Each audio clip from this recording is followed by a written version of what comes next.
திருவண்ணாமலை மாவட்டம் ஆரணி சுற்றுவட்டார பகுதிகளில் பெய்து வரும் கனமழையால் கமண்டல நாகநதி ஆற்றில் வெள்ளப்பெருக்கு ஏற்பட்டுள்ளது. கூடுதல் விவரங்களை நம்முடைய செய்தியாளர் கௌரி சங்கரிடம் கேட்கலாம். கௌரி சங்கர், விவரங்கள்.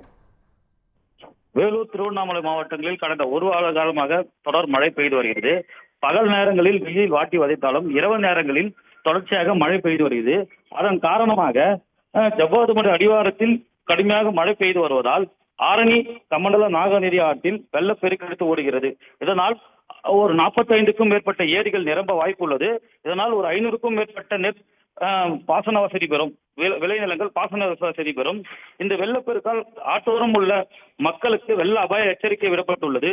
மேலும் செண்பகத்தோப்பு அணை நீர்மட்டம் தற்பொழுது 52 அடியாக இருப்பதால் இன்னும் ஓரிரு அடிகள் அதிகரித்ததனால் செண்பகத்தோப்பு அணையும் திறக்க வேண்டிய சூழ்நிலை வரும். செண்பகத்தோப்பு அணை திறந்தால் ஆரணி ஆற்றில் அதிக அளவு வெள்ளம் வர வாய்ப்பு உள்ளது.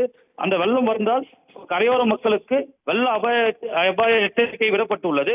இந்த வெள்ளப்பெருக்கால் விவசாயிகள் கொஞ்சம் மகிழ்ச்சி அடைந்துள்ளன. இதனால் சுமார் ஒரு 1000 ஏக்கர் நெற்பயிர்கள், கரும்புகள் ஆகியவை நீர்ப்பாசன வசதி பெறும் என்பது குறிப்பிடத்தக்கது.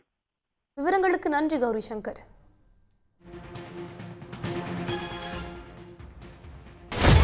சன் நியூஸ் வாட்ஸ்அப் சேனலை ஃபாலோ செய்யுங்கள். QR கோடை ஸ்கேன் செய்து சன் நியூஸோடு இணைந்திருங்கள்.